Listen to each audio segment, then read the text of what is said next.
Hey, hey, hey. So, hello everybody. Welcome back again. And yeah, so the new adventure in trying to develop on crazy.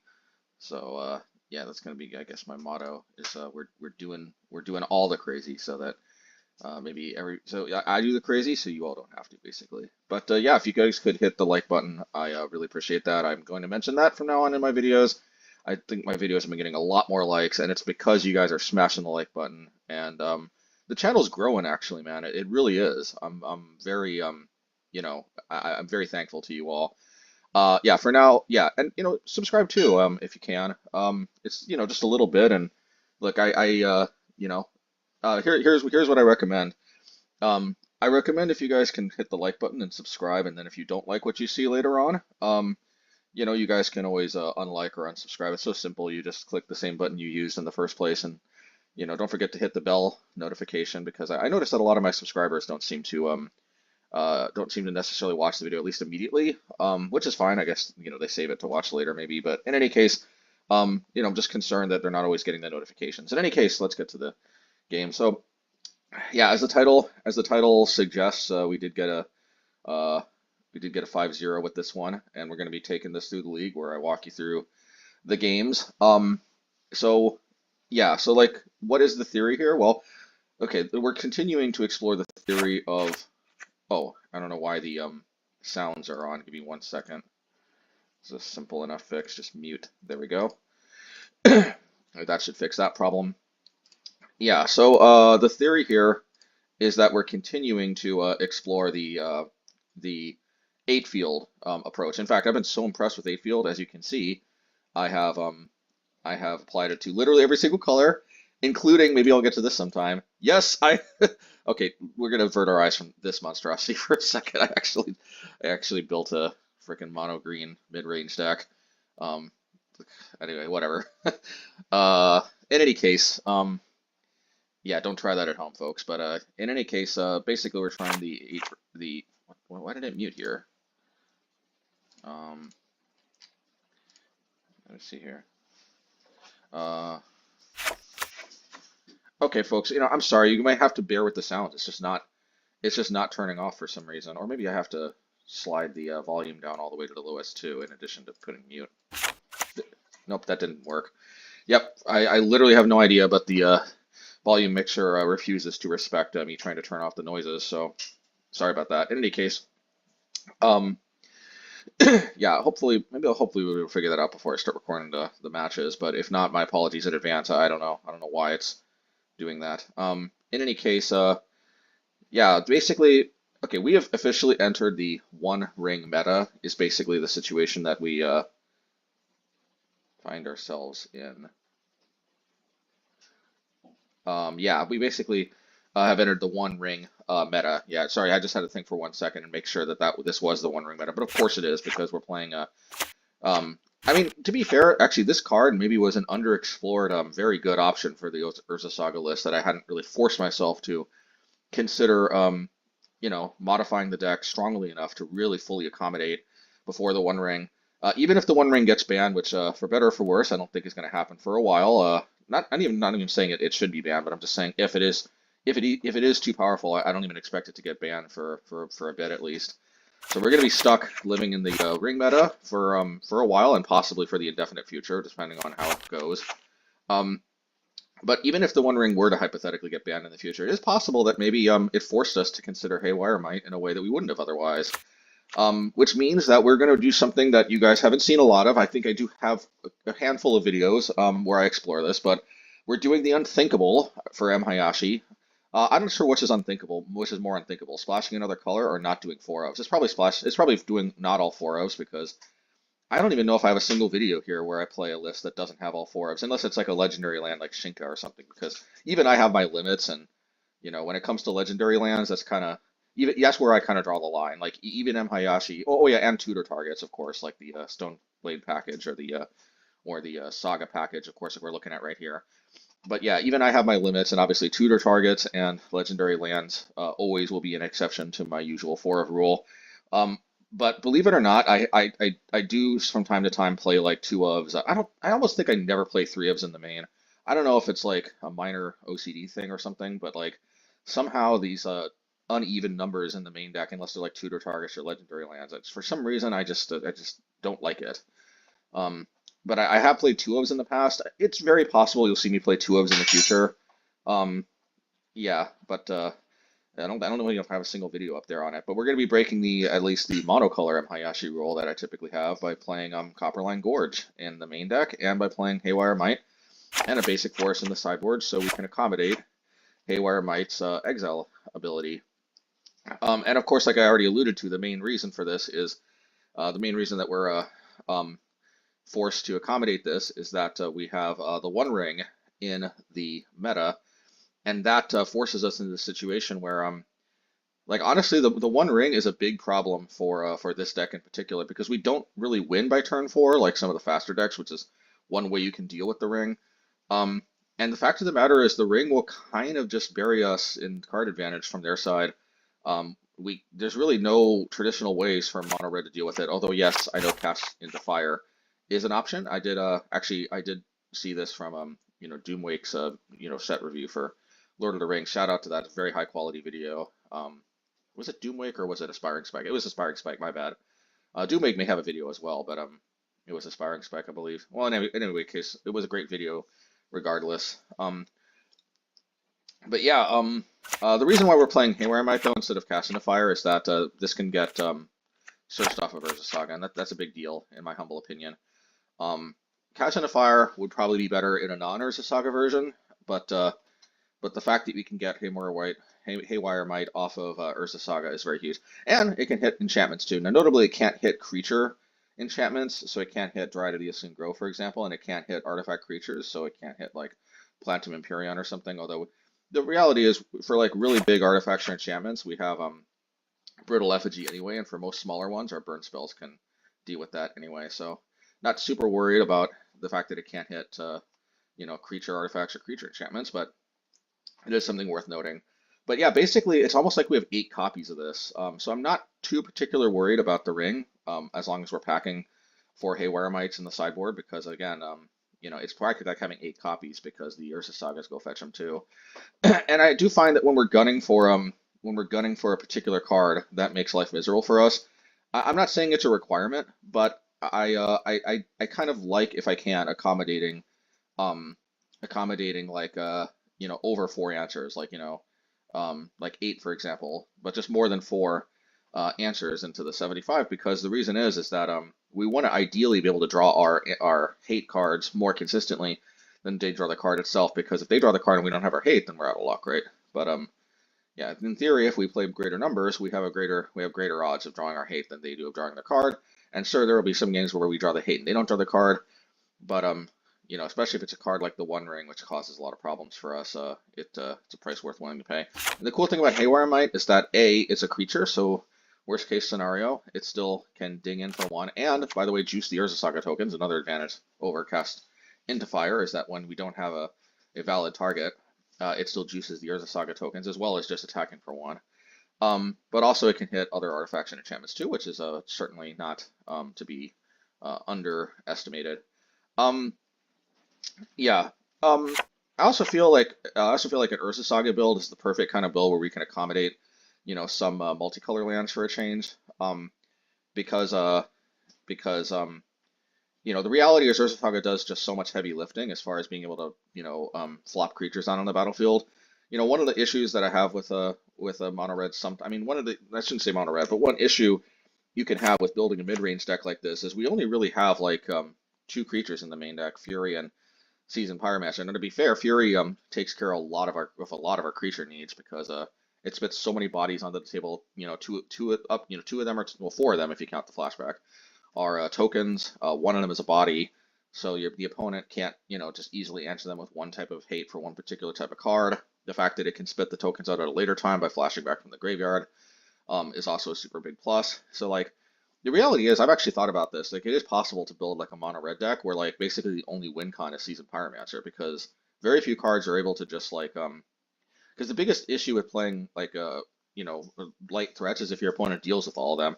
But Seasoned Pyromancer essentially represents let's see, it represents basically 5 threats per per card, because in theory you play the Seasoned Pyromancer, you ditch 2 other cards, so that's 2 tokens, plus you flashback, that's 2 more tokens. So that's like 5 threats per card, and spread over 4 copies. You know, that's basically like 20 threats the opponent has to deal with. Most most decks are not able to accommodate that many answers. But you know, having some Furies, of course, are great, and Urza Saga as well. But normally, Den of the Bugbear would be a good option to increase the threat count. Um, but yeah, honestly, I think a lot of times I've been playing Shatter Skull Smashing in these companionless lists anyway. But I guess it's for the same reason, because Urza Saga allows me to accommodate. But yeah, although we miss out maybe on some more removal from Shatter Skull Smashing or an additional creature from Den of the Bugbear, the reality is Copperline Gorge is about as close to a pretty free land as possible. Coming and play untapped is pretty huge. Yeah, it'll come into play tap later in the game, but you know, most of the time it's not such a big deal when it comes into play tap later in the game. Yes, once in a while it could block us from casting a turn 5 Fury on curve if we draw this off the top. I mean, you know, like but how many games will it actually lose us because we weren't able to do that? That is the question. So, you know, let's not necessarily take heart if we do see that happens. If we can't cast a Fury for one, you know, if we delay 1 turn hard casting it. Because again, while that may happen, you know, it will not always it will not always cost us the game. In fact, I'm going to predict it's going to cost us virtually no games that happens. Hope I don't have to eat my words. Oh, it also might cost us a game, but it might not cost us the match. And I think that's the main thing. If we're still winning the matches, does it really matter that much, even if we drop a game, which I think is also somewhat unlikely. But yeah, basically, and it's not even strictly necessary. I don't even think Copperline Gorge is strictly necessary, because we are playing this basic forest in the sideboard. And the idea is I just thought to myself, if we were playing 8 of these Field of Ruin effects, you know, these can grab other basic lands. These can actually act like pseudo fetch lands of sorts. And you know, I just think it's just really nice to have a basic land for a couple reasons. I mean, number one, it just increases the increases the green count, period, which is never a bad thing. It also, you know, enables the Field of Ruins, like I just said, to basically act as fetching sources for these, which we can't do unless we bring it in. But it also enables us to actually have an answer to Blood Moon. As long as we're able to fire off one of our Field of Ruins, or naturally draw it, which is less likely. But as long as we can fire off a Field of Ruin effect before they drop a Blood Moon, then any Haywire Mite can basically answer a Blood Moon for a change. And it's nice to just have a pretty clean and easy answer to Blood Moon, which we haven't really had actually, other than this. Now, it's still not the cleanest or the easiest, because if they drop it before we can fetch out a forest, then you know, the odds of us drawing our 1-off forest are pretty unlikely. But the fact that there will be games where we can easily just get a Blood Moon off the table will I think be a welcome positive as well. And yeah, so what else to say here? I mean, Mishra's Research Desk. I think this is kind of the all-star for why you play Urza Saga, really. I mean, honestly, I jam this card a lot, even in non-Urza Saga builds, at least in the past. Lately, I've been a little more partial to our friend Phyrexian Dragon Engine here for the versions that aren't playing Urza Saga, which is clunkier to be sure. But I mean, the fact of the matter is, I feel like if you're playing Urza Saga, you're just kind of really incentivized to play Research Desk, because Research Desk is really, really good, and it's you know, it's good enough even without Urza Saga. But the two just go hand in hand so well. Like, honestly, it's so good that you don't even need to create Urza Saga tokens to get ridiculous value out of Urza Saga. The simple fact that it just fetches these Research Desks, which just generate so much card advantage, so much card selection. Now, granted, it takes more time than Expressive Iteration, but the fact that it enables us to you know, basically dig even further technically than Expressive Iteration is pretty big game. Anyway, yeah, Mazemind Tome. This is this in theory is a flex slot, and I've been hearing a lot of people ask me why Mazemind Tome as opposed to like Bankbuster, something Reckoner Bankbuster. I have looked it up. It's very similar. Bankbuster is basically the same type of card, but it is a vehicle, or is it a vehicle? Is it a vehicle or is it equipment? It's a vehicle, except it's a vehicle, I think. And here's the thing though, it doesn't have the option to scry 1, and it also doesn't gain 4 life when it when it you know, puts as many counters on as it can. And if I'm not mistaken, you only get to draw up to 3 cards, um, you know, before you can't use the ability anymore. You do get a creature out of the deal, which is not insignificant. But you know, to be fair, I haven't tried Bankbuster yet, and I know it's killing it in standard right now, from what I hear, or at least it was. I'm not sure if standard rotated yet. I don't think so, but anyway, I could be wrong. But the thing, like, I just can't really see myself. I'm sorry, I just don't see it, folks. I could obviously be missing something. I just don't see why Bankbuster is better, given that I'm not really playing this to be another threat. I'm playing this to be another kind of like research desk type effect, another card advantage slash card filtering type effect. And for 2 mana, like, this card is really less clunky and more card advantage than it looks at first glance. And the first and foremost that has to do with is the fact that you can scry with it. Now, obviously, if this card did not have the ability to draw cards, it would not be worth playing, because while scrying 4 over, you know, 4 turns for 2 mana is you know, and gaining 4 life for that matter, is nothing to scoff at. And you know, in another, you know, there could be an argument that even that might be playable, although I doubt it. The fact of the matter is that it is much more than that, because it does draw cards. And in my humble opinion, scrying 3 and drawing 1 card and gaining 4 life for an additional investment of 2 mana, and then basically what you can do is you could just hold it, like, you could just hold it on 3 counters until you're ready to draw that last card. And the thing about that is that means that if they're like going to destroy it or something, at least you get the 4 life from the last activation, which you could scry at any time. But yeah, but like think about it. Like, worst case scenario, Mazemind Tome, as long as you play it this way, it is just so good in my opinion. I mean, and by the way, I'm not saying this is the only way to play it, but I'm just saying at a minimum, you can scry 3 times for only 2 mana, okay, which is not bad actually, being able to filter 3 draws over 3 turns, gaining 4 life, but you know, for the last one, as long as you at least save the last activation. Unless you really need to, you know, unless you really need the scry, and you can't pay the 2 mana. But as long as the last activation, at least you save up, or at least 1 activation. It doesn't have to be the last, but at least as long as you draw at least 1 card off of this to replace itself, then you scryed 3, you gain 4 life, and this card replaced itself. That is very good in a mid-range deck. Now, I'm not saying that that card is like broken or anything, but you didn't go down on a card. You filtered the cards you needed to draw. You gain 4 life, helping you stabilize. It's way better than it looks, folks. And I don't know. It's hard to explain, other than, like, if you just have to play with it really to see. But the fact is that, you know, you need to hit your 3rd land drop. It finds it. You need to race to put as many counters on this to gain 4 life as possible against, like, burn. You can do that. You know, you want to just play it slow and just, you know, draw 4 cards off of this. Yeah, you have to spend a lot of mana to do that over many turns, but you have the option to do that. And in some matchups, that is kind of difficult for the opponent to deal with. Yeah, and lastly, you know, like I said, Bankbuster doesn't allow you to gain 4 life, and that is very huge for Tome, in my humble opinion. This improves the burn matchup. I don't think it makes it favorable. But it definitely it shifts the matchup to be a lot more winnable than it otherwise would be without this card. Between this and Haywire Mite, we actually have a surprising amount of pretty incidental life gain. You know, which of course Haywire Mite, we might have to, like, you know, burn it on our own creature or something like that. Or sacrifice on a research desk and then activate the research desk in response. You know, we just need a way to get it into the graveyard. But you know, that shouldn't be too difficult if we really need to.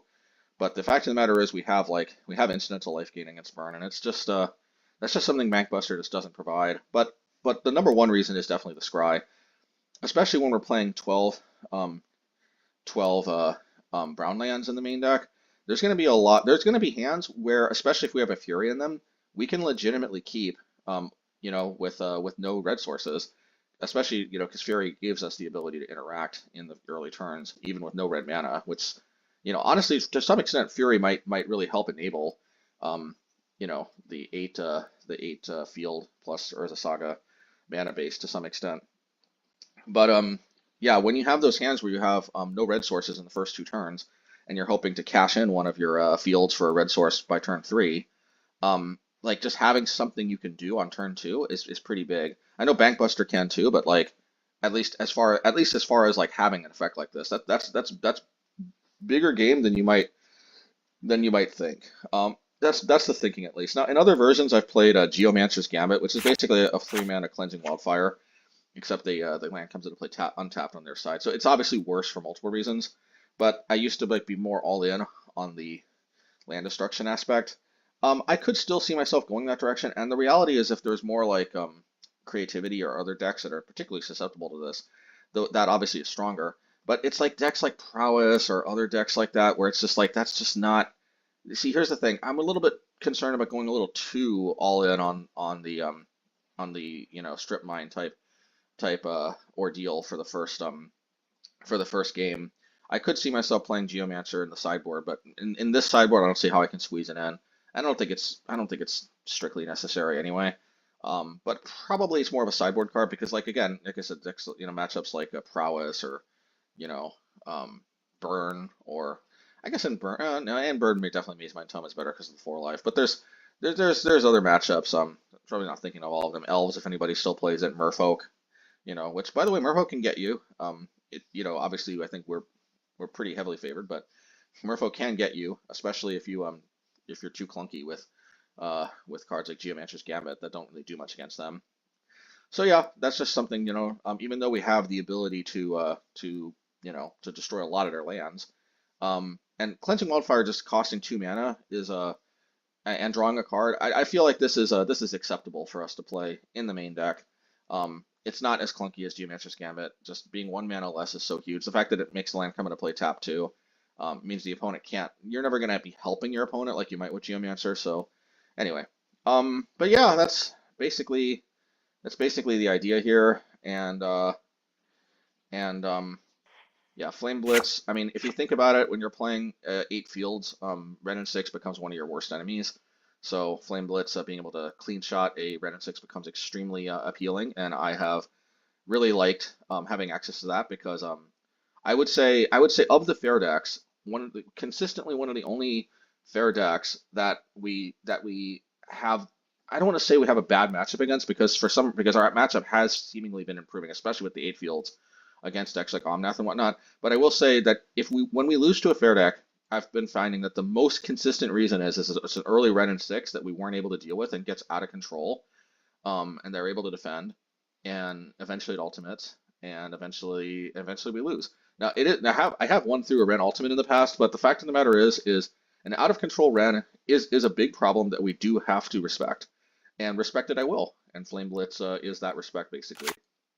The fact that this can also hit, one shot Teferi is also not to be underestimated. I forgot to say. A lot of times they're going to drop a Teferi, take up to 5, and for most intents and purposes, Teferi is going to be pretty protected from burn spells.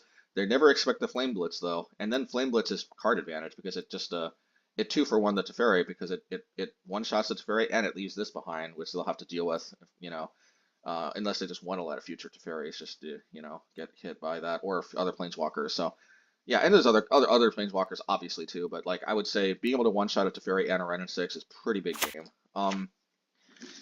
And yeah, and then we got Engineer Explosives. Now, yeah, actually this used to be Ratchet Bomb, as you may all recall, but the reason why I'm playing Engineer Explosives is that I feel like when we have access to fairly consistent 2 colors throughout the course of the game, being able to drop this on 0, 1, or 2 and immediately activate. I guess 0 you could always activate immediately with Ratchet Bomb, but being able to drop this on 1 or 2 and being able to do this for 2, which we couldn't with Ratchet Bomb, period.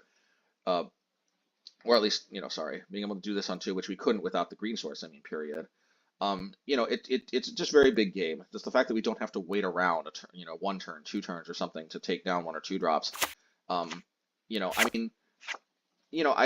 argument could be made that we could try putting even another basic or something to splash another color. It's not worth it in my humble opinion. The vast majority of time, Engineer Explosives is going to be dropped for 0, 1, or 2 anyway. And the reason why is very simple. The opponent is just extremely unlikely to amass a huge amount of 3 drops like they are a huge amount of tokens, first of all, 1 drops, second of all, and sometimes 2 drops. But like basically once you get past 2 mana, it's very difficult for them to amass the quantities of cards where we're going to be wanting to drop this on. Plus, it would cost us 5 mana too, if you think about it. So for a number of different reasons, I just don't see this not being able to go up to 3. being that big of a deal. And I just think the fact that we've unlocked a second color for a change means that I'm inclined to go with explosives instead of a ratchet bomb.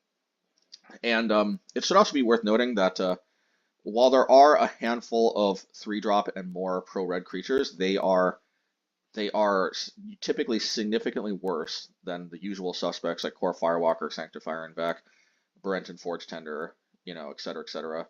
And they're also extremely rare to see. I forget what they're called. One is like Tivadar, I think, which is more of like an anti-goblin card. I think there might be another one that I can't remember. There's one that's pro-red and pro-black for 3 mana, and it's like 2/2, and it does something else. But it's just like Sanctifier and Vec, in my opinion, is just so much better that people just usually don't reach for that.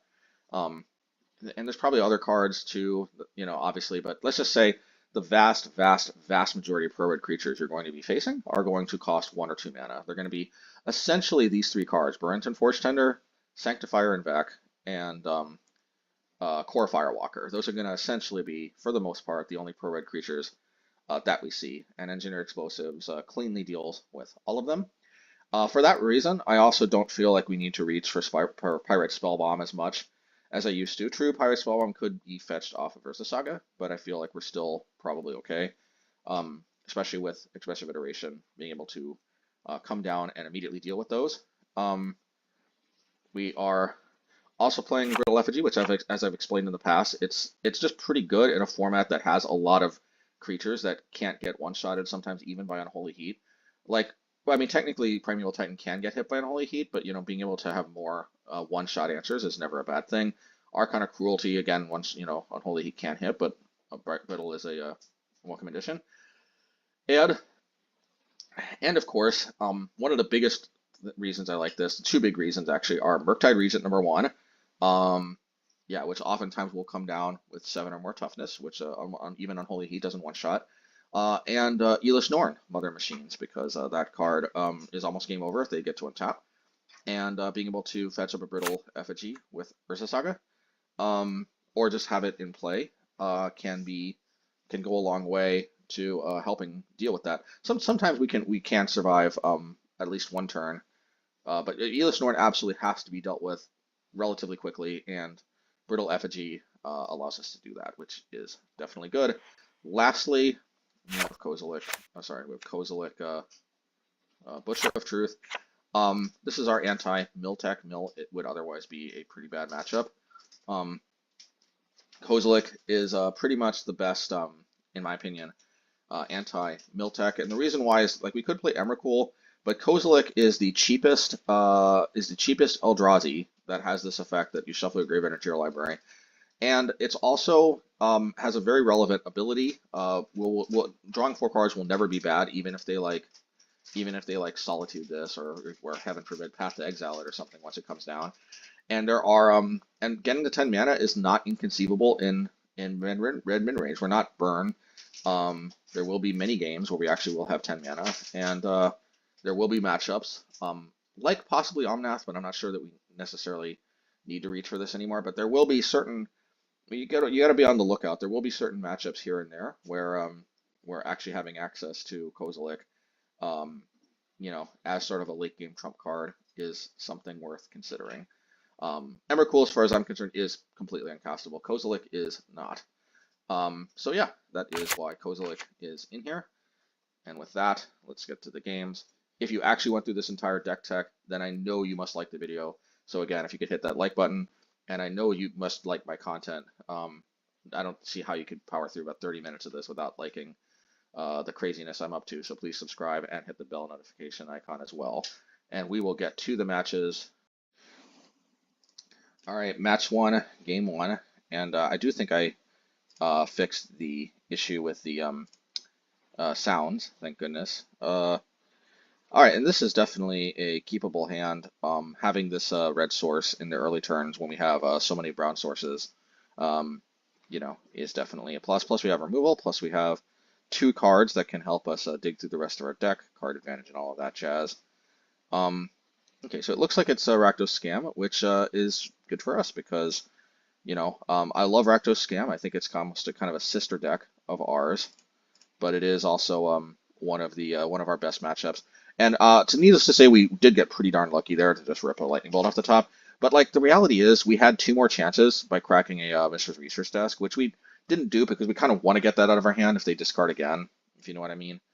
Um, yeah, we had 2 more chances, and the reality is we just have so many answers between Flame Slash and Lightning Bolt. And while it takes some more time to set Delirium up, you know, Unholy Heat too, Fury, although we didn't have a red card to pitch. So to be fair, we had 8 cards to draw into Lightning Bolt and Flame Slash to just immediately deal with it, which, you know, to be fair, it's still lucky, but it's not as lucky as it might look at 2 glance because we did actually have 2 more chances with Research Desk, and this has happened enough where, like, if you're you know, a Rakdos mid-range player, please don't feel bad about it, as much as that helps, just because you know, we are usually able to. The thing is though about this, yeah, they actually dropped Blood Moon, and now actually I think things are see, we're kind of counting on this to be able to get into the Research Desk and to make more tokens. Now this is a very good thing. We're going to do this so they can't discard it because we're in big trouble if they discard it. But yeah, I think this is where this match. Yeah, they took the tome the tome. Like the reality is if they burn through enough of our card advantage engines, then things can become a little difficult for us. But so far they're at 9. We have these 2 creatures. There is such a thing, obviously, as drawing too many lands, so we do have to be wary of that. So we're actually waiting to crack the Research Desk until after we attack because we want to maximize our damage off of the Construct token. Good on us for realizing that. Obviously, Urza Saga just immediately dies, so. But that was a value card that we kind of hope to get value off of, and gonna take our. Yeah, and I think they're gonna play this card. Yeah, so now we're actually in trouble. We do have some chump blockers for a while. Oh, actually, we do have our own Fury. Man, the good luck continues to rip, so to speak. Yeah, so that was actually a little concerning at the first. They took so much of our, but yeah. What can I say? Yeah, no offense to Rakdos mid-range players, but the reality is, even when it seems like we're just getting super lucky, I mean, like we could have also ripped a, you know, Unholy Heat or a Flame Slash. It wouldn't have been as great, but we still would have had the, you know, the tokens to flashback. So much of our deck is just filled with value. Like this is why it's just not a very great matchup for Rakdos midrange. I think for the Rakdos midrange players who have played against Obosh for a while, assuming that they play a critical mass of value engines like I do, which most of them do, I think. They usually err on the side more on main deck Blood Moon and less on cards like Mazemind Tome, which, you know, to each their own. I mean, to be fair, I used to be more on the Blood Moons myself, but you know, so while the matchup will affect somewhat, my suspicion is that even these other variants of Obosh that are floating around now, probably Rakdos midrange players who have played the matchup, you know, for a while, probably do agree that it's a pretty good matchup for the Obosh red side, and it's just how the cookie crumbles. Every deck has different matchups. It's Rakdos Scam obviously has a huge advantage over us in that they have more interaction for the unfair decks, which is which that, you know, an argument can be made that alone makes it a better position than meta. But as a consequence, obviously those you know, effects fall off pretty hard, pretty quickly against just straight up mono red mid range. So that's just how the matchup lines up. And with that, let's get to the next one. Okay, match 1, game 2, and so for the sideboarding here, we took out Cleansing Wildfire and we put in Haywire Mite. Yeah, we seem to have put in Haywire Mite, although I'm not sure why we did that, to be honest. We put in 3 Haywire Mites and we put in what do you call it, Brittle Effigy. Brittle Effigy makes sense, I guess, because they have you know, I guess we got scared of that Fury in game 1. To be fair though, could have just ran it back. It's just Cleansing Wildfire is just so kind of not impressive. Oh, you know what it was? It was for Blood Moon. Ah, yeah. But we made a mistake though. We should have absolutely brought in a basic forest. What I think we should have done in retrospect is we probably should have put in 3 Haywire Mites and one forest. I don't think we needed that Brittle Effigy. But yeah, actually I stand by the Haywire Mite because yeah, that's an answer to Blood Moon. So there you go. I just answered my own question. All right. So yeah, this is definitely a keep. Once again, things could go sideways, potentially. Remember, even if it's a good matchup, it doesn't mean that it's impossible for them to win. But yeah, what we're going to do is we're going to hold up Lightning Bolt. Now, immediately I start to question whether this was wise because they could resurrect it, but they didn't. Okay, well, that's fine. I think we're going to do that. Now, that was a little risky because if they go and get a Fury, which they didn't. But I guess my thinking is Unholy Heat's going to be Delirium pretty soon anyway, so probably all good for the most part. Yeah, and they don't even have a Grief here. I mean, a Grief would have been good. So yeah, Mazemind Tome is good, but we got to get that third land drop. We got to drop the Pyromancer. This is kind of a close call, but I ended up getting rid of the Heat, just because Fury is just such a big game. So it is what it is. Okay, now I think they have a Fury. Yeah. So, okay. But I think we have Delirium. Let's see, instant. Oh, we don't have sorcery, though. But we can have land very easily. But I just realized I needed to crack the field, so we're going to have to tank 6 damage. Yeah. This is arguably 6 damage we didn't need to take. But I think we'll be in good shape, though. Yeah. So yeah. What we want to do here is we want to, yeah, first Flame Slash. Yeah, and that just gave us Delirium as is, so we didn't need to even crack the field yet. I wonder if they're actually out of basics here. They usually don't play more than like 4 or so basics, and sure enough, they are out of basics. So that can't be good for them. Just another reason too. Like also the fact that we're not main decking Blood Moon, at least us. I have nothing against players who want to do that, but the fact, and I guess they forgot about the Seasoned Pyromancer flashback. Boom, boom, boom. Pretty much the cleanest answer to Ragman in existence. But yeah, just all the more things to like. You know, so okay, fair enough.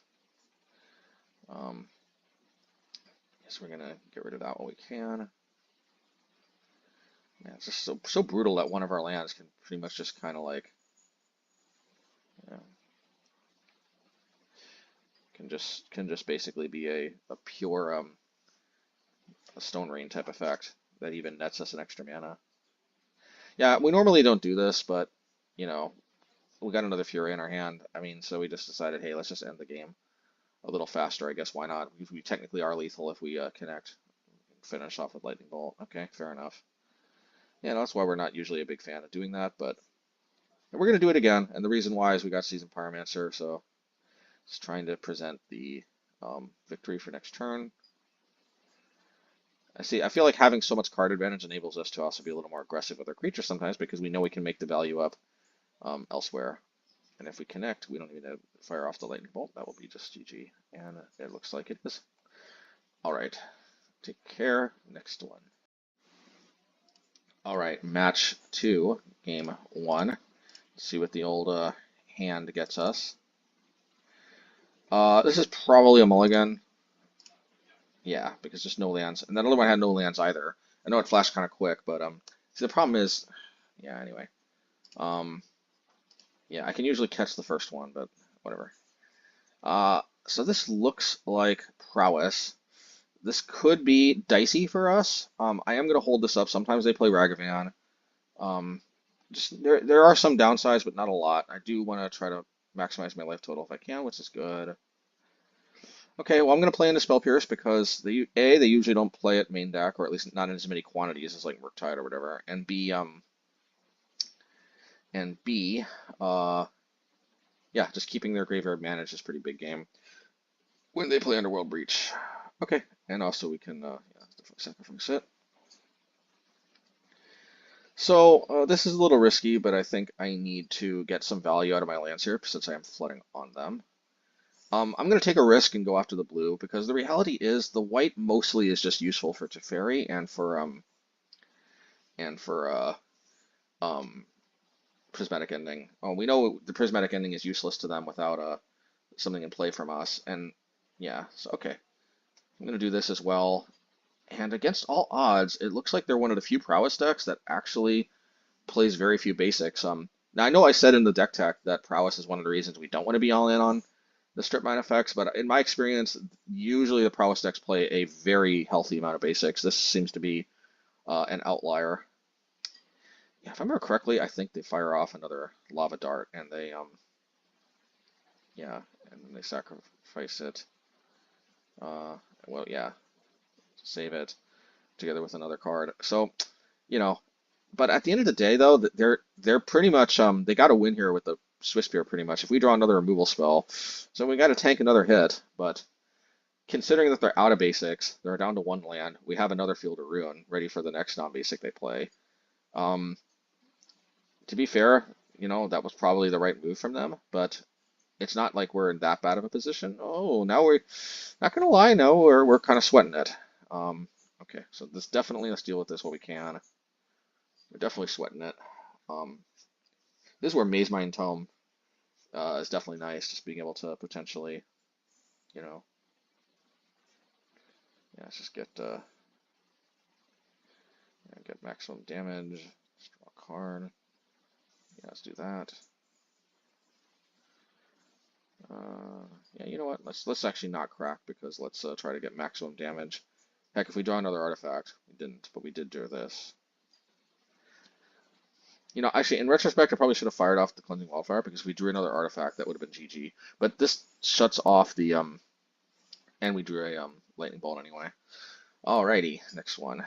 Yeah, we actually managed to pull that off on a mold of 5, but to be fair, they didn't really draw any expressive iterations. I think that's their main card for card advantage. That doesn't rely on the graveyard, so it can't get intercepted by Relic. Basically, yeah, if they don't draw expressive iteration, then even with a mold of 5, we will pull ahead with card advantage. Expressive iteration helps a lot though for them, but yeah, they didn't draw it this game, so believe it or not, they don't always draw it. All right, match 2, game 2. See how the old Sideruno went.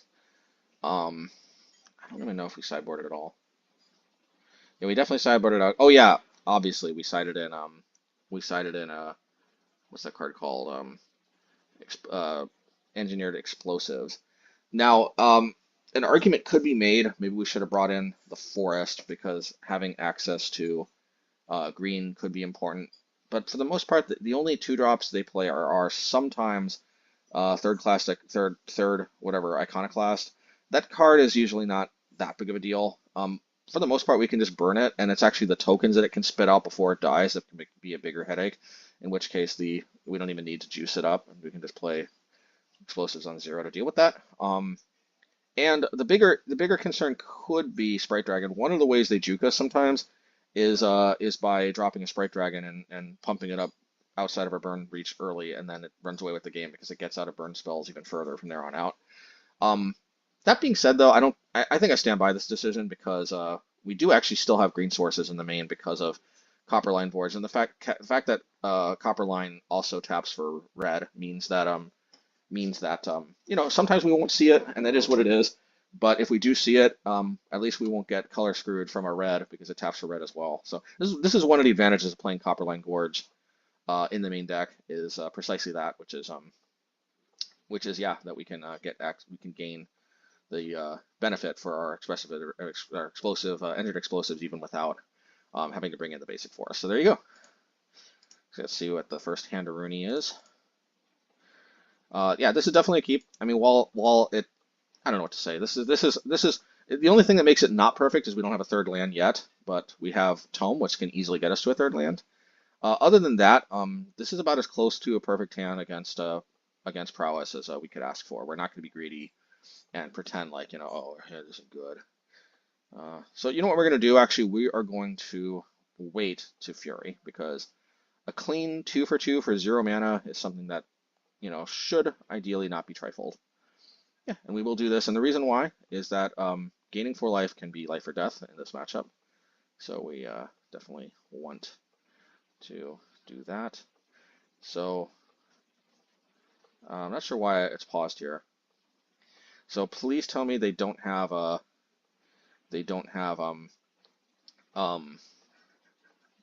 mutagenic growth, because if they don't, then I think we pretty much won the game right here.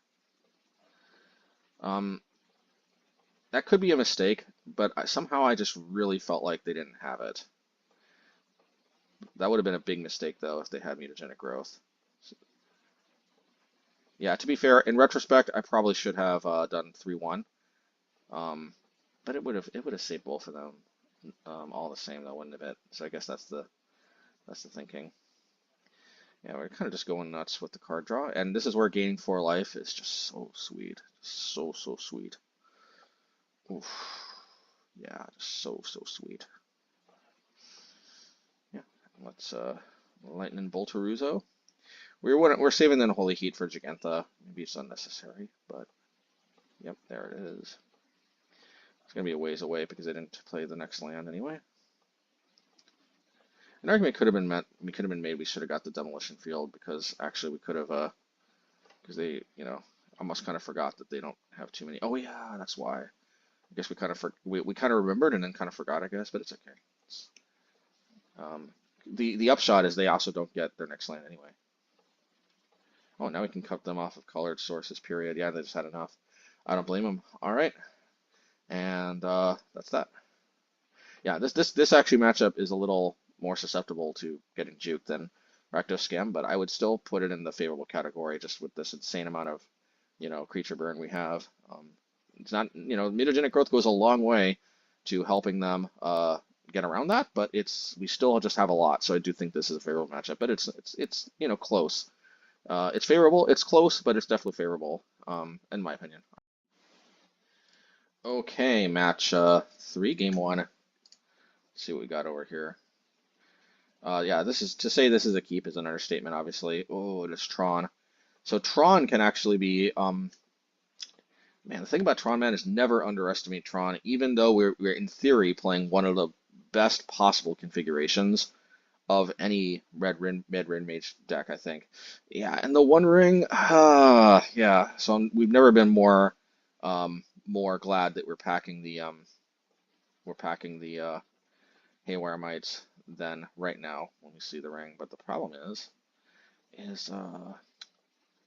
that they just draw so many cards, and of course, just naturally having the next Tron land they need is good for them. Although, okay, yeah, we can lightning bolt that at least. Here's the problem: they're going to overwhelm our strip mine effects pretty quickly with how many Tron lands they're going to draw. So what we may want to do actually is we may want to prioritize hitting the Urza's power plants because it's going to be easier for us to make sure we hit a total of 4 power plants than it is for us to hit this and that land forever. And see, they're realizing that us hitting the power plants is probably our best course of action, and they're playing around accordingly. Now, unfortunately, we've hit a especially low amount of anti-Tron lands, even more than we could expect, in my opinion. That's a problem. So they're probably going to be playing Ujin, I guess. Whelmquellins is not too bad, especially when they tap themselves out from playing around Unholy Heat. It's always nice.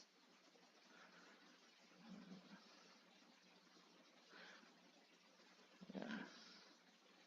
Research desk for sure. Golly.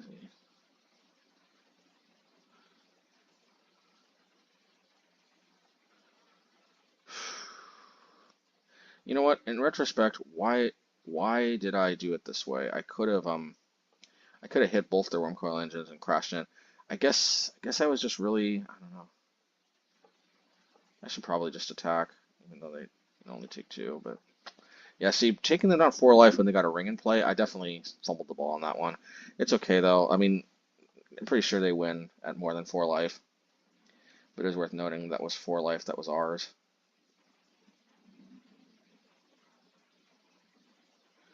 Yeah, see, it's just this ability to just put another ring into play that's so brutal. So brutal. Man. Okay. That was also probably a mistake, especially like I have an untapped Unholy Heat. Like, what was I thinking? I guess my thinking is I can maybe deal with any planeswalkers they play, unless it's like an Erlamog. Let's see here. Yeah, so I mean, so they could have been actually down. They could have been down like actually to like 3. because that's actually 8 damage we missed out on. We were really actually maybe we actually had him because look, we have a lightning bolt in here. Like, we dropped the ball, folks. I'm really sorry about this one. In retrospect, I must have been distracted or something because yeah, there was no reason why we shouldn't have just cleared the path. Because yeah, I guess like because when they have the one ring, like one way we can juke potentially is just yeah. The problem is they're gonna Ulamog their ring, I think. At least I would assume.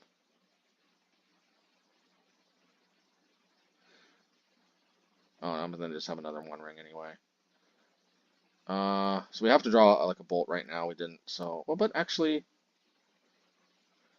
hmm, actually, memories are coming back to me. Don't tell me that they just attack and then don't leave up any blocker. Don't tell me that they really do that. What is this? Limog? Karn. Okay, fair enough. Let's take the green source. So they're gonna win in 2 hits, both from damage and from decking us. They got Walking Ballista. Hmm.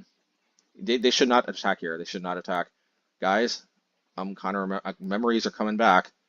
I think you all are thinking what I'm thinking, and I think it actually happens. Um, yeah, I think you all are thinking what I'm thinking. Is like, is this gonna happen? Like, but to be fair, we actually kind of punted already. But are we gonna get bailed out? Are we gonna get bailed out? And I'm thinking for a second. Oh, but wait a minute, we got another draw. Are we gonna get bailed out? No way. No freaking way.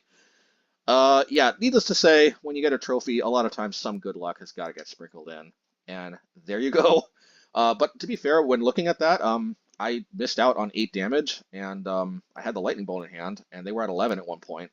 So unless I'm missing something, I think we actually kind of this is not like this was lucky to get bailed out from our mistakes, but I think if we had played correctly, I think we wouldn't have necessarily needed that luck. But what a way to end this. So maybe it's all for the better. It's a greater viewing experience for you all. All right, next one.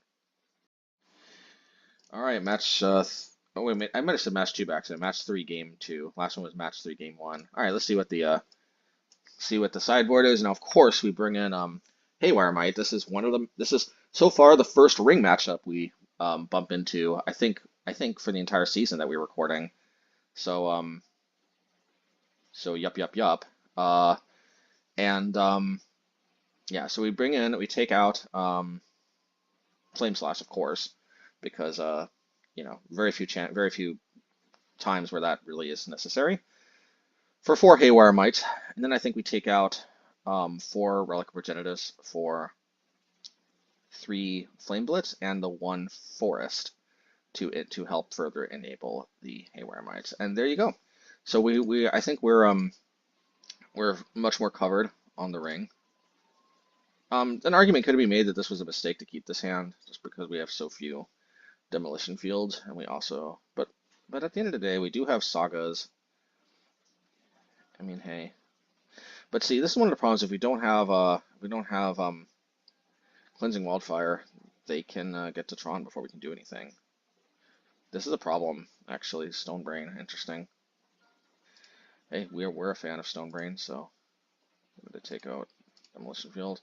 It's kind of a problem. And somehow they named the correct card too. They didn't name a Field of Ruin. I would have named Field of Ruin if I were them, but hey, their superior magic knowledge clearly comes in handy. The reason why is because Field of Ruin doesn't force a shuffle, which can be more relevant, especially with like Jace upticks and stuff like that. But okay. Okay, well at least we have something here. Kasploosh. We're trying to build our way up to Delirium, which we will have next turn because there's Saga. Oh man, so I'm probably gonna hit there's a Saga. There goes our Delirium. I guess we could still play Fury, get Delirium that way. Yeah.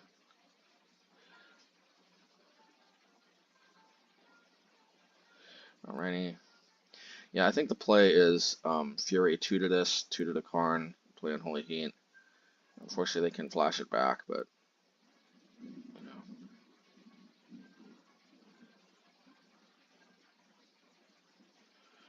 I don't know why I just threw the Haywire Mite out here as a sacrificial lamb. I guess this can hit the Oblivion Stone, right? Maybe so it's not super sacrificial. Too bad the this thing has trample though.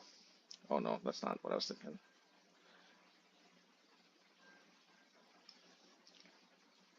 Yeah, let's sit there as a Saga before it can tap for mana. Why not? Ready. I think this is just kind of over. This is what happens, man, when they get Tron before we can do anything about it. This is the thing, man. Like even with eight field runes and four Cleansing Wildfires, this is actually at best kind of a close matchup. I mean, I think to be fair, I think it is a close matchup. I don't think they're favored anymore. I'm not so I can't confidently say we're favored either though, believe it or not, even with so many field runes, and a lot of it just comes down to the brute force fact that we only have 4 main deck ways to keep them off of Tron on turn 2. In theory, they even have a Warping Whale to potentially counter that as well, which is Cleansing Wildfire. And yeah, at the end of the day, like just if they get turn 3 Tron before we can get our strip mining online, then this can happen. So that's the thing. That's one of the reasons why Tron has been such a persistent feature of the modern format, in my opinion, is just that the persistent power of 7 mana on turn 3. Who would have thought? Just, it can overcome even a lot of hate, because there's just not a lot of hate that actually prevents, 7 mana on turn 3. There is hate that can, otherwise help, but there's since there's, usually only a handful that actually stops by turn 3 anyway. Get the idea. All right, match 3, game 3. Let's check out the sideboard here. Sideboard. Same as before, so yeah, let's just run it back. I don't think we lost that because we sideboarded incorrectly. We probably shouldn't have kept the hand, to be fair. This hand has 2 Demolition Fields. We're on the play, unlike last time. We're going to risk it, and we're going to keep. 3 Urza Sagas is a little more than necessary, though, but at least we have a clock, should we need it. And it looks like we may not ever have the time for the clock. An argument could have been maybe we should have played the mountain, but my thinking is I want the Mishra's research desk to start digging for more fields ASAP. There's another field of rune, man. These definitely help. We tend to prioritize the non-tower lands because we want basically we don't want the last card they fetch to be tower, because that'll always come into play untapped. Pikachu taught me that one. And that's a very, very valid point. So from here on out, we're heavily incentivized to prioritize the Urza's power plant, but they'll probably play around it. We'll see. Sucks we had to lose a field of ruin out of that. Yeah, and oh yeah, since they're already off of Tron lands, we're going to yeah, and I think this is a wrap. I got a little aggro there, but since I got the Urza Saga, I'm kind of incentivized, I think, to go aggro, so to speak. Okay. Unfortunately, we have no green sources, or I probably one of these mountains I fetched probably should have been a forest, to be fair. So I'm kind of punished here that I can't actually activate my Haywire Mite, but it's okay. Okay. Honestly, there's Urza Saga going to the graveyard is kind of a problem, missing out on, All right, attack.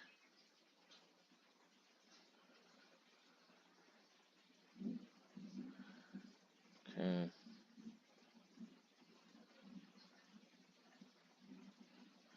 Oh, and there we go. Yep. And I actually went over this because what they're gonna get is they're gonna get Expedition Map, and it's just way slower for them, unless I'm missing something. Like they're gonna go down a land from losing their Urza Saga. They're gonna get an Expedition Map, which they may not even have a second land on. Oh, they will, obviously. Yeah, I mean, at the end of the day, I still, yeah, I think that was better to just hit the Tron land rather than the Urza Saga. They've essentially lost a land drop as a result. Already. Yeah, and we're continuing to go aggro here. Obviously, We don't have anything else to fetch, so we're obviously going to get Haywire Mite. And once again, I don't know why I forgot to fetch a green source. I guess I keep forgetting, but I mean, hey, we got these humongous tokens, you know, so I think we're going to be okay.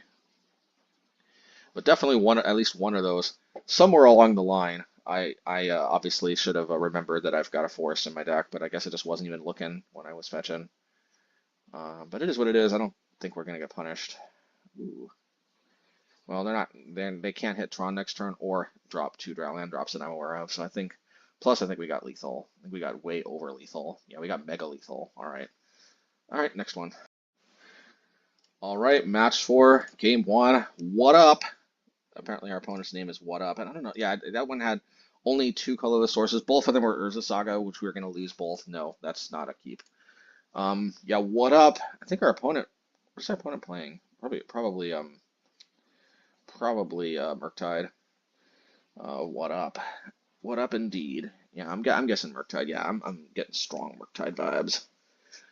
But Relic definitely is a good one.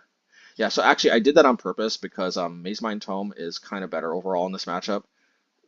But obviously, you know, Cleansing Wildfire can be better, but one of the ways it can be better is that earlier we take them off of red. So just for a lot of reasons, it was correct to lead off on Cleansing Wildfire, in my humble opinion. Wanted to drop Mazemind Tome while we could. An argument could have been made for Relic to keep them off of Murktide a little sooner, but thankfully they don't have it because they actually had the ability to, yeah, yeah. Might seem a little aggro with the Relic and whatnot, but I think I stand by it. Another thing I could have just tapped to, but then I really needed to hit that next land drop. I think that's what it was, basically, yeah. And see, that's where the Scry for Mazemind Tome can be really, really good. Because look, we put ourselves in a situation where we're going to be cranking out huge powered Urza tokens. We smoothly hit our land drops. All of that thanks to Mazemind Tome scrying. Yeah, I don't know. They're being so aggro with how freely they're countering. Like I mean, is Dragon Rage Channel really that important to them? Maybe. I have to double do this. Yeah, I'll take it. Probably have to crack the Relic though. Alrighty.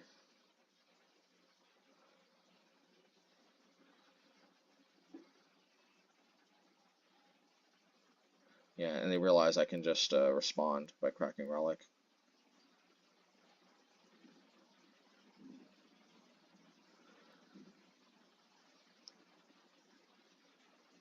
I did this on my turn because I wanted to draw a land, which I did. Yep. Plus, even when they killed that was one more instant they put in the graveyard. Unfortunately, I can't intercept, but okay, we just gotta dodge. As long as they don't hit a Seasoned Pyromancer, okay, that's fine. That's fine because we actually can get it from the graveyard. Well, it still was better for them because they need the gas more than us at this point. Okay. Ready.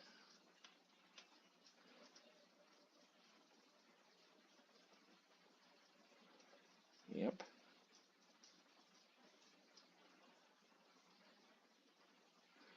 Unholy Heat, that's fine.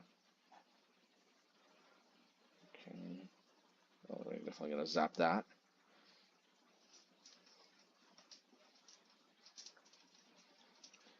Yep. Well, that's the easiest block in the world. I don't know, man. Am I missing something? Okay. Seems like a very good trade to me, but, you know, I could be mistaken. I'm just kind of really liking this. I just kind of am. Yeah, they've had enough. All right. All right, match 4, game 2.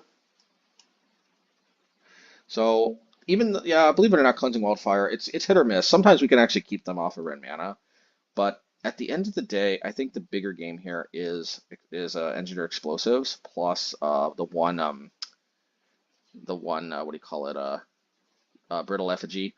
We're just incentivized to play the Effigy because I mean, even though we have relics to fetch to help keep them off of Murktide, having an actual one-shot clean answer, even if it's a full 8/8 or more powered Murktide,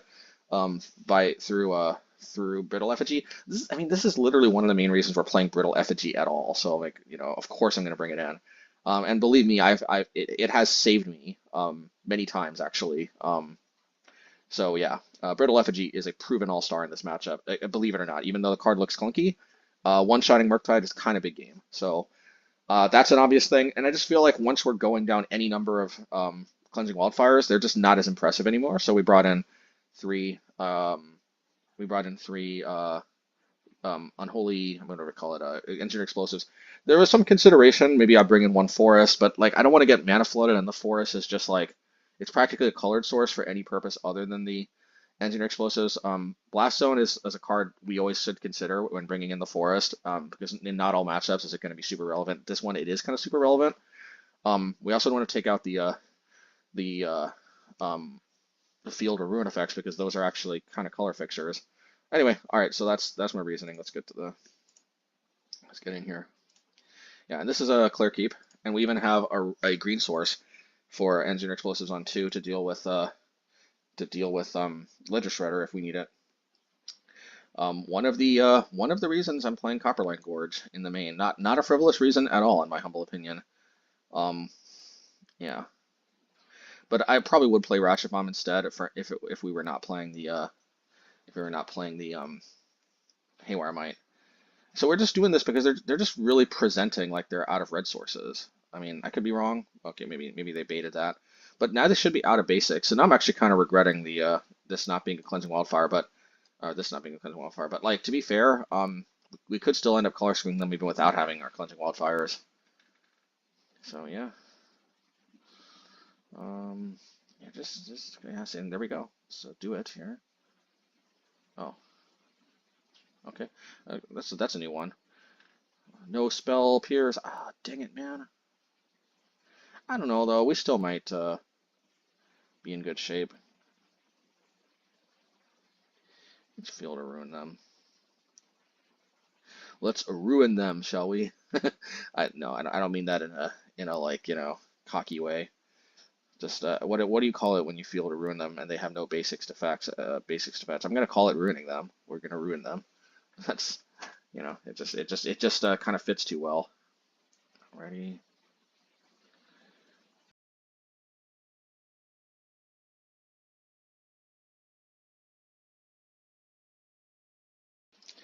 Yeah, I mean one problem with Hearse is that we can't actually gain card advantage off of the Mishra's desk. They can actually intercept it the um before the Unearth goes off, but still might be ending up being fine. And that's a pretty good one. And we're gonna do this second main phase, I think, because we want to draw land. No, we're gonna do this. Yeah, we did have a land, but yeah, I don't know if it was worth it to just keep them off of the hearse. But oh no, oh no. I think we're gonna miss Mishra's desk, even though they can intercept it. It's just too big. Yeah, maybe not.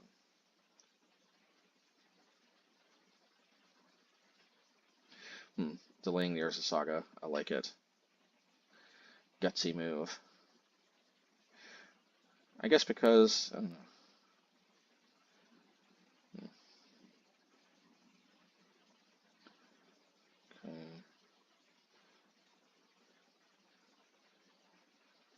Alrighty. Oh, they forgot that this killed their own hearse. They should have absolutely hit the research tests before this went off. Alright, well. So we're gonna brave them having a Murktide. It's only gonna be a 4/4 anyway, worst case. I don't want to get hit by Ragavan, so we're gonna hold up the Lightning Bolt, even though we could have flashed back the research desk.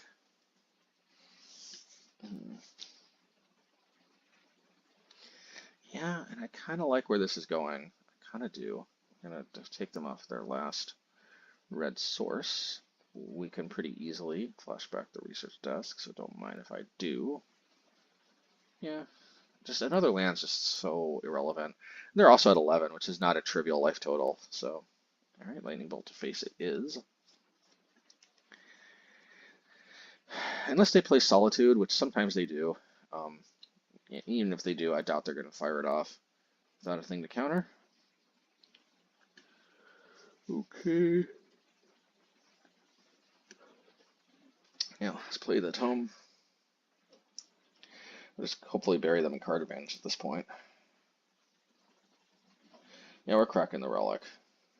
We're going to do it on their upkeep because they could play like another Consider or something. Alright. They have 6 cards in their hand, but they're at 8 life, and we have an Urza Saga and a Mazemind Tome in play. So I think we're ahead on that exchange. Yeah, let's play the other Tome. Alright, that's fine. I'm surprised we didn't play the Pyromancer, but I guess we want to be able to activate and activate. So, okay.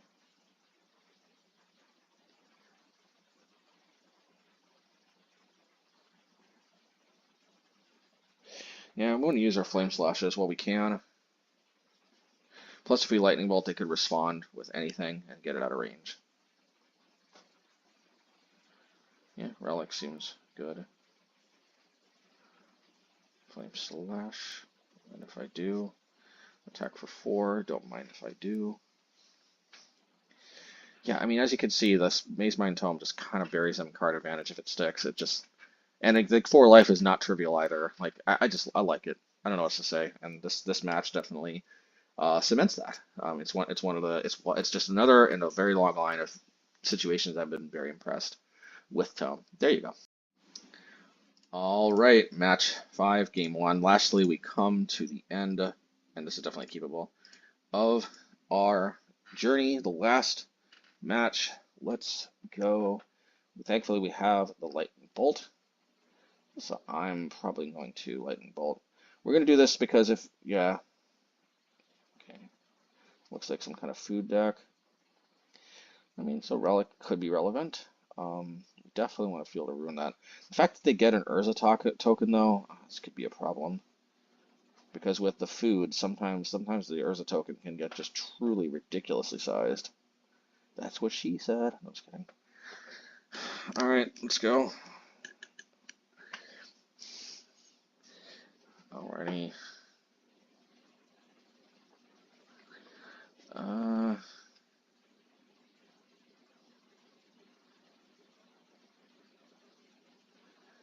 Let's see here. Yeah. So they're kind of overpowering my Field of Ruins. If we don't draw, I think we're just gonna have to crack Relic here, because I mean I would, but we didn't. I didn't. I think I should have. Yeah, that was a mistake.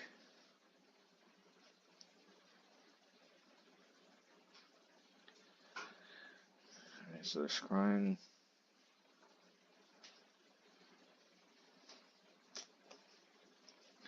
We're just gonna have to hope that they don't have that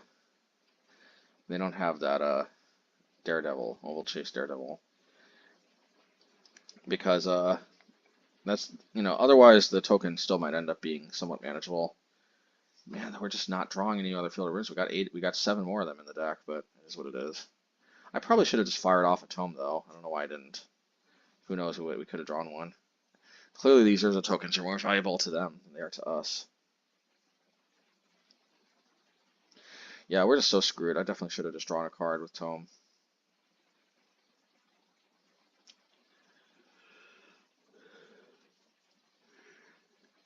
Ugh. See, we would have even drawn it too, but they would have had another token, but they wouldn't have had a Shadow Spirit, and they would have had one less token. But we would have literally drawn it. So I was kind of not thinking straight there. But could we still have won? Maybe. What sucks is this seemed like it wasn't a totally lost cause. So it is possible we punted, but it's also possible. It's also possible that I don't know. Yeah, at the end of the day, though, like, yeah, these tokens, that's the problem. When you're definitely going to need to bring in engineer explosives, because, yeah, they're potentially even bigger with the cookbooks, even if we had dealt with the other Saga. Okay, let's see how we sideboarded here. Definitely engineer explosives. I know for a fact I want to bring that in, which I did. Interesting enough, I brought out Fury. So actually, one thing I think I realized after the fact, but I didn't realize at the time that I sideboarded here was I think this is the Samwise combo deck, which I don't think I necessarily knew about beforehand. I think I did a little research or something after, I don't know. In any case, I think this is the Samwise combo deck, and Fury is kind of important because it deals with Samwise, plus it cleans up other stuff. Fury is one of the better cards in this matchup. Probably a mistake for sure to bring it out. That being said, Relic, probably Relic is not as good as it might seem. Relic can sometimes deal with Oval Chase, but sometimes not if they've got multiple cookbooks, and they usually have more cookbooks than we have Relics. Believe it or not, Relic is probably a better card to take out. Unholy Heat, yeah, I can see myself taking that out, especially if I'm gonna leave in Relic.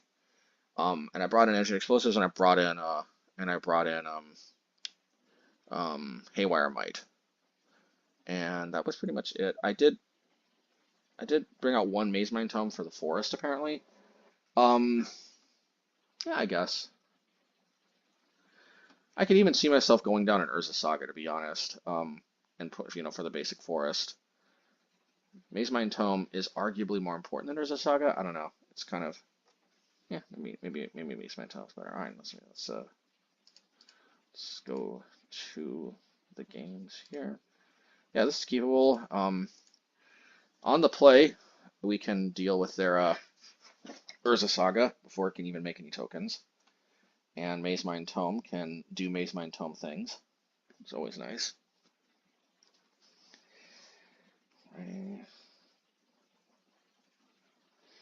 Alright, good thing we still have Flame Slash in the deck. I just want to describe. Excuse the yawn. Yeah, I guess I just want to maximize my, you know what. If I would have known they had red and 6, which I don't know why I assumed they didn't, I probably would have brought in Flame Break, whatever it's called.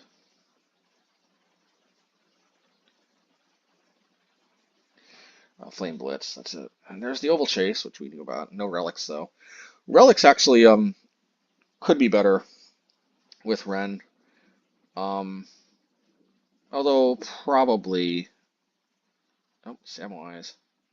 Good thing they don't have the last card in the combo because we don't actually have an answer at the moment. Ooh. Just on 1 or 2? I'm gonna do this on 2. Don't mind if I do. I mean, yes, we are gonna hit our own Mazemind Tome, but I think it's worth it. Yeah, because we had to deal with Samwise. I think I read the 2 cards and I'm like, I'm not exactly sure what's gonna happen here. Uh-oh. Okay, good. Yeah. Yeah, because I was like, wait a minute, this was a 5-0. It looked like they were about to combo me. Yeah, I think at the time I wasn't sure exactly how they were gonna combo, but I'm like, there's some kind of combo here. Yeah, I know. Believe it or not, I hadn't necessarily. I think I saw some people posting videos after this, but it was immediately apparent that some kind of combo was at foot, and that I probably had to deal with Samwise. Um, I didn't know exactly what was going to happen to me, but I did. But I did know something nasty was probably going to happen to me if that Samwise didn't die, and thankfully it did, or he did. All right. There's the Oval Chase. Oh man, Fury would have been so sweet, but Fury's not in our deck anymore. Alrighty. So, Kasploosh. We'll just make Urza tokens, why not? Okay. Ren and Tix. Urza Saga. We do have Fielder Ren though, thankfully. Another Oval Chase. Yeah, I'm not sure if they realize. I think they didn't realize that this would be a 2/2 from the tome. Alrighty, let's get another token. Why not? Oh yeah, Relic for sure. I hate to. Oh yeah. Can I? Oh yeah, because I can one shot by Flame Slashing. Oval Chase, one shot the Ren. It's so sweet, man. I like it. I think we're gonna hold up. We're gonna prioritize holding up Relic because again, there's some kind of combo afoot that at the time I didn't. Yeah, and then like, okay, I don't think I still fully realized how it would combo me, but at this point, I think I realized. I think Viscerous Shear, Cauldron Familiar, and Samwise are a combo. I mean, yeah, actually, I did. Yeah, like I did realize. So basically, the reason why is because I'm like, wait a minute, Samwise creates a token when a creature comes into play. Cauldron Familiar can come into play if you sacrifice a food. So the only problem there at that point is that you need a way to continuously get Cauldron Familiar into your graveyard, and then you can get it to come back and continue making more food tokens. But you need some kind of sacrifice outlet. So I'm like, oh, there it is. There's the Viscerous Seer. There is the sacrifice outlet, part of the combo. Oh, this sucks. I'm like, please, nothing good. Oh yeah, thank you for getting that Copperline Gorge out of the way. It was pretty useless anyway. Alrighty. Oof. Good thing we didn't get Samwise. Okay. Match 3. Yeah, this is a keepable hand. Now, if we had a green source, it'd be a little bit better, because then we could actually Haywire Mite and Urza Saga on starting on turn 2. But we do have access to a green mana off of Demolition Field at least, so there is that. Oh, never mind. Oh, and looks like we don't have to worry about the Saga anyway on turn 2.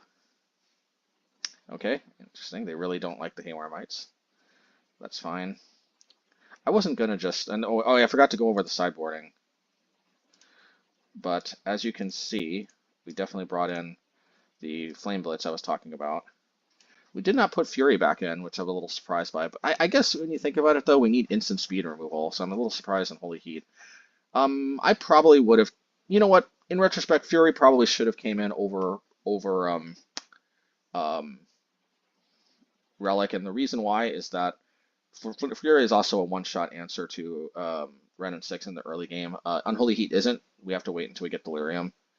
But as between Unholy, yeah, Fury's a little better. So Fury instead of Relic. I think that's my only critique.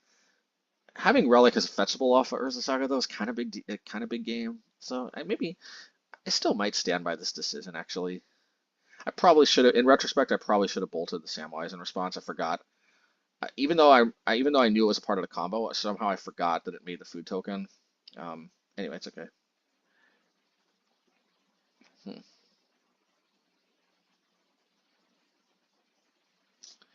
Yeah, should have. They have more food token in play than they should, but hopefully it won't matter. I think I'm incentivized to try to create a token here.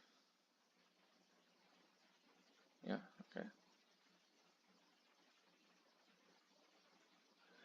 Alrighty. I think we're getting close to engineered explosives on 1 levels.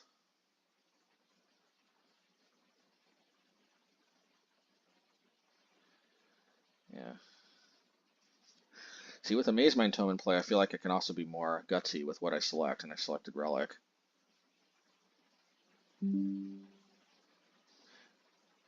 Yeah, so it's possible that Relic is still better. Yeah, let's just draw another card here. Another one of these. I'm surprised I didn't play Engineered Explosives on 1. Seems like a pretty obvious call. Maybe I want to cycle Flame Blitz. Yeah, I definitely want to cycle Flame Blitz. Oh, I didn't though. I'm a little surprised I didn't. Alrighty. Yeah, now I play it on 1. I guess I just didn't realize it before. I mean, though, the problem is I got all these 1-drops, but I can cycle them very easily. So what did they do? They brought something back. Look at the log here. Def Jet. Oh, they gained 3 life. Okay. Yeah, and that was that. They saw the writing on the wall. And with that, we got the trophy. Yep. All right. All right. Well. What can I say? This I think was a pretty good showing for this deck. We only got to play against 1 ring deck, unless there was like a 1 of ring or something in that Samwise deck that I just never saw, which they may or may not have even had a tutor for, which I doubt it. I don't think the 1 ring is a part of the Samwise combo decks. But yeah, so that was pretty much it. It was glad to know that even though the only time we saw ring we lost to it, and we never actually even saw it in the one matchup again after we were prepared for it. So we never actually got to tag a ring with a Haywire Mite. Needless to say, though, I never once felt like I was particularly vulnerable to the ring, thankfully. Now, that could be a false feeling, but I feel like with 4 Haywire Mites and 4 ways to fetch them, I think I don't think we need to be overly worried that the ring is going to get us. And, so I guess just some closing thoughts about the ring, really, because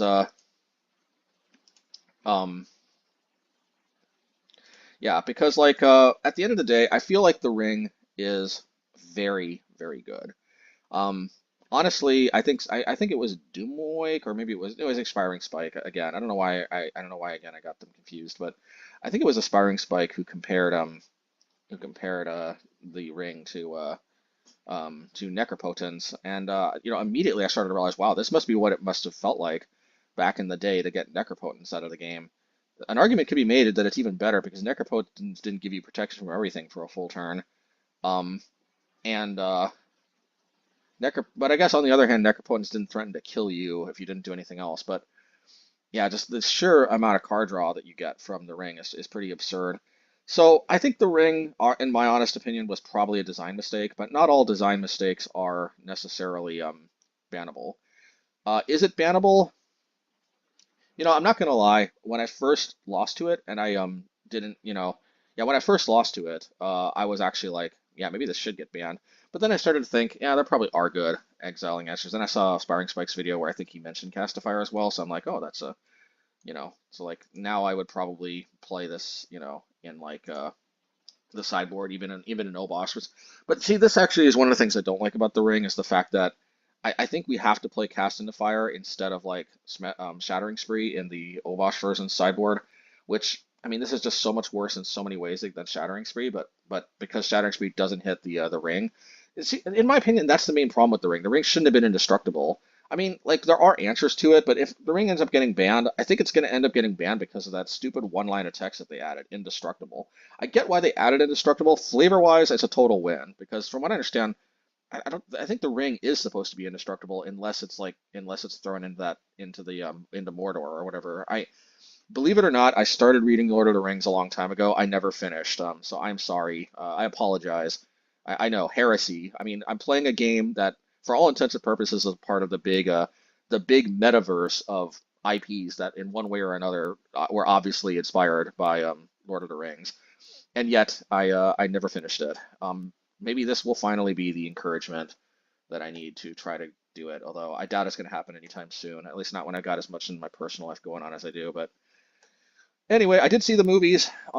Without reading the books, the movies, I'm not going to lie, were a little hard to follow, but the obviously pretty epic. But yeah, in any case, yeah, I think we were prepared for the ring. I think I liked all the way the cards worked. Whether the ring gets banned or not, we'll have to see. But one thing I will say about the ring, if it doesn't get banned, its only saving grace is the fact that it's 4 mana, which might seem kind of obvious, like no dust or a lock, it's 4 mana. But like, let's put it this way, if the ring was 3 mana, I think like kind of no brainer ban. Like it would be way too good. But at the end of the day, 4 mana is kind of where you get into the territory where they have to spend 4 mana, and I like Haywire Mite it for 1 green. You know, yeah, I mean, they did draw a card off of it, so there is that. But at the end of the day, they still spent 4 mana to get to get nixed for like 1 green. On the other hand, though, think about it. Only a very small subset of Artifact Hate actually exiles it. As far as I know, pretty much the only Artifact Hate that exiles starts at 2 mana as being the most efficient. Like Haywire might pay 1 to cast, 1 mana to sack. Cast into Fire literally costs 2. There's a Revoke Existence in white. There's some other. There's like what is it? There's a Tear Asunder in green. Actually, I think this should be the Stone Brain, but that's neither here nor there. But yeah, Tear Asunder in green. Like every deck, black just has nothing. Black has Pithing Needle. Black has a Necromantia as well to just try to get rid of the ring because, yeah, honestly, black is a little SOL on the ring. Like, ugh, I guess Pithing Needle, but they can deal with Pithing Needle. Still, pithing needle's better than nothing. But anywho, so what am I trying to say here? Basically, what I want to say here to everybody is that the ring is beatable. Just because a card's beatable though doesn't mean it's also not bannable, but I do think it's beatable. I reserve the right to change my opinion because the fact of the matter is it's a one card combo for the most part. I mean, yeah, filling your deck with life gain and with big mana can help you abuse it even more. And by the way, just on a side note, I'm not convinced. First of all, the ring is just I don't feel like dropping this much money right now. The hype train is at its maximum just to test it out. If anybody wants to loan me the rings, I mean, what I could do if anybody wants to loan me the rings is I could return whatever winnings I get from whatever leagues I get some results in with the ring, and then I could return it, and that would enable me to assess whether or not I like it in the deck without having to like you know I mean, because one of the issues, man, is that like look, I could okay I'm not gonna lie, folks, I don't need it as a form of charity. Like I absolutely can't afford the rings. I'm not I wouldn't consider myself poor or anything, but it's just that man, like maybe this is still a mental block I have to get over, but I just still don't like dropping money unless I'm absolutely certain that the card is gonna be good. I mean, at least that kind of money. Obviously, I have to drop some money here and there just to test with stuff, but like most of these cards, pretty even when I picked up the Fables, honestly, they were pretty cheap.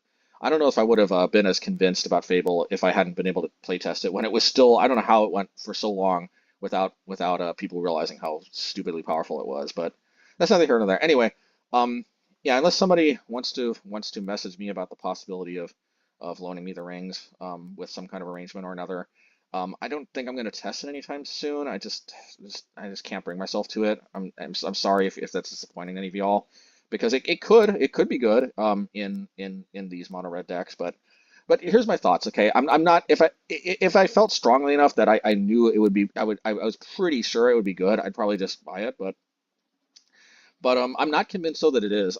There's two schools of thought right now. I mean, it's funny. The first school of thought was, is the ring good or not? I mean, we're way past that debate. It's very clear the ring is good, maybe too good. But the question now is the ring good in literally every deck? That is the question now. Now that's a way higher bar than just is the ring good. I even think that's a higher bar than is the ring bannable. I actually think it's easier to argue that the ring is bannable than that the ring is good in every single deck. Um, because here's the thing, okay? A card that's good in every single deck is automatically bannable. So the entire universe of cards that are good in every single deck also includes decks that are bannable. That is a slam dunk. I don't know of any card that Wizards has allowed to exist that literally is good in every single deck.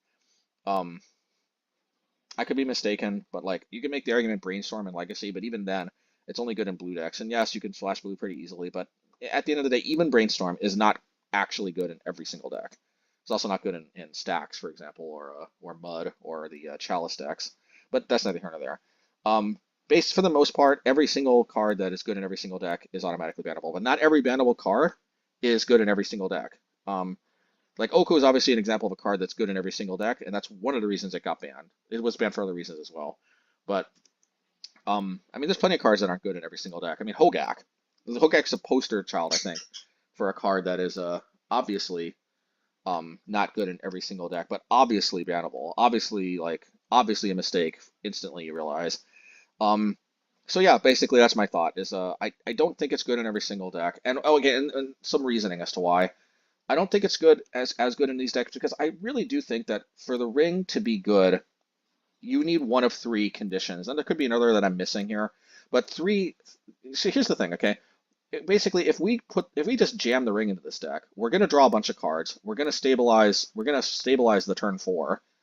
But what do we really do from there? We're not winning the next turn. Um, like honestly, we kind of already. And what are we going to replace? Mazemind Tome? I mean, believe it or not, I mean, yeah, I'm sure people are like, why are you even bothering with Mazemind Tome when the ring? But I actually think, ironically, Mazemind Tome kind of illustrates the point and is a good comparison here for like how I could see the games going. I mean, there's a limit to how much you can theory craft. I realize that, but like, so imagine like an alternate universe where we have the ring instead of Mazemind Tome. First of all, those games where I jam Mazemind Tome on turn 2 and I couldn't scry to my third land drop, I never hit the third land drop, and I die without ever casting the ring. So there's that. You got to factor that in. Second of all, even in the games where I can get to 4 mana, so I drop the ring, I draw a card, And, and sure, they can't harm me the next turn. But, like, yeah, I'm not winning the next turn. I'm losing at a minimum 1 life every turn. But I'm not obviously playing the ring to just draw 1 card and lose 1 life for the rest of the game. So I'm at least tapping it again to draw 2 cards. So now I drew a total of 3 cards. But again, I'm not winning the next turn. I have more answers. Maybe I drew a Seasoned Pyromancer I needed. So, like, great. That's great. I mean, but, like, I'm losing 2 life for the rest of the game, okay? So, like, I still feel like 4 mana, draw 3 cards, lose 2 life for the rest of the game. Like, that's just kind of strictly worse than what is it called? Concentrate, which is 4 mana, 2 blue, 2 colorless for a sorcery, draw 3 cards. Like, I'm not playing the ring to just kind of have an overall. It doesn't. I know the concentrate doesn't give you protection from everything, but for the most part, kind of a worse concentrate because So obviously, I got to draw some more cards to really get value out of the ring. But again, it's hard for me to match. So like next turn, I draw 3 more cards. I mean, great, but once again, like so I kill some more cards on the other side. I play some more Seasoned Pyromancer, but my deck isn't really fast enough where I'm just going to win right there. Um, I mean, so if they deal with some of my, Seasoned Pyromancers and I only have a few tokens laying around, if I deal with my Urza tokens, which they can, they just need to have a few answers to whatever I deploy. Now I'm losing 3 life for the rest of the game. I mean, obviously, there's a good chance I've drawn another ring by now, so I guess I could play that. But I've already lost 3 life. That's one of the reasons why the ring's busted, by the way. Basically, I drew 6 cards, and I only drew 3 life, and most likely I can deploy another ring by that point. Yeah, Wizards, big design mistake. Honestly, it's funny, they could have actually fixed a lot of the problems with the ring by just making it not legendary, which would have made no flavor sense, so I get why it has to be legendary, but I do find that hilarious that it's one of the few cards where legendary is actually such a big positive, as Aspiring Spike has said many times.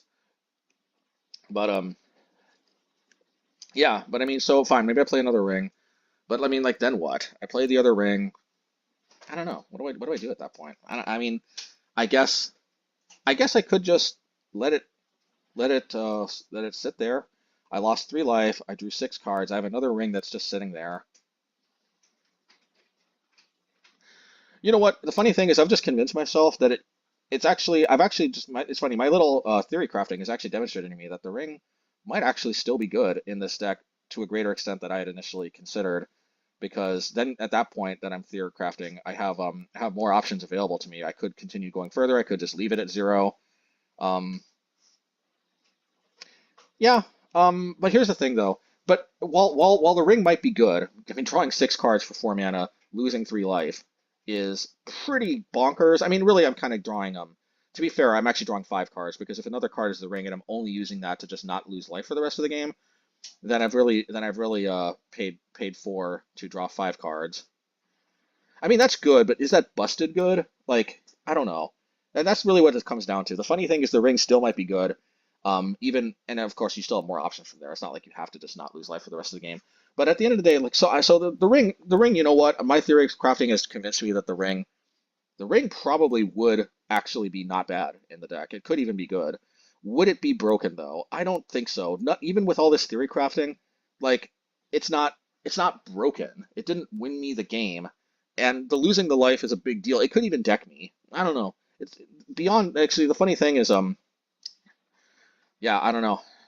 This actually, if the ring ends up getting banned, it's more likely probably going to be because it is good in every single deck. Because frickin' if it's good in mono red mid range, then I mean I've heard some people say it could even be good in burn. Some people are like no, because you take too many turns. Man, drawing 3 cards for 4 mana already, it could draw them so many burn cards. It's ridiculous. But like, let's put it this way: if you draw the ring in burn, you're pretty much guaranteed to win if you get 2 more turns, which might not, so Burn is one of the few decks where I can really, but the fact that we can even theory craft, the ring possibly even being good in Burn, like once Oko started showing up in Burn, people are like, okay, now we know, like, when a card is so powerful, it shows up at like Burn, which is the poster child for being like the deck where only a select amount of cards are supposed to be good in it. Anyway. We'll see. For the time being, I'm very satisfied with Mazemind Tome. For one thing, I know it's never going to get banned, but other than that, it again, one huge advantage though is that I can scry to that 3rd land. Even the ring doesn't do that for me. Is that alone gonna be enough for me to say whatever? No, but But I mean, like I was satisfied with this league. It was surprisingly not clunky. As long as you know, it's not as clunky as it might look. The fact that it's only initial to down payment. Um, the life gain was relevant. Yeah, I don't know what else to say. Just I was impressed. Anyway, time to give a shout out to the patrons. So thank you very much to Patrick Wiseman, Julius Varro, Kevin Rubik, Roland Shunnerman, S. Robertson, Sophus Garrup, Erwin Lopez, Stanley Franks, Kyle Walters, Mark, Z. Cole Smith, Lucas Frank, Andrew Watts, and Michael Patton. Thank you so much, all of you. And for anybody who has gotten this far, I think at this point it has been established you must have liked it, especially if you watched the whole hour plus or whatever this video. So might as well hit the like button if you haven't already. Might as well subscribe. I mean, you know, you obviously liked it enough to watch it all the way to the end here. Even if you skip some parts, you know, if you've engaged with it this much, there has to be some level of interest where I think it's going to be worth your while to subscribe. I'm trying to upload once a week. I know I haven't always been able to do that in the past, but I'm trying to get back into that once a week at least. Honestly, I'm trying to see if I can do even more than that, but it's probably not going to happen in the immediate future, but maybe at some point. Anyway, hope you all enjoyed. Oh yeah, and by the way, definitely hit the like button if you want to see this, okay? Let me know in the comments. Let me know in the comments. I'm not gonna, I didn't trophy with this, but this deck did better than I thought it would. Let me know if you want to see whatever's going on here. Anyway, all right, take care, everybody, and until next time, bye.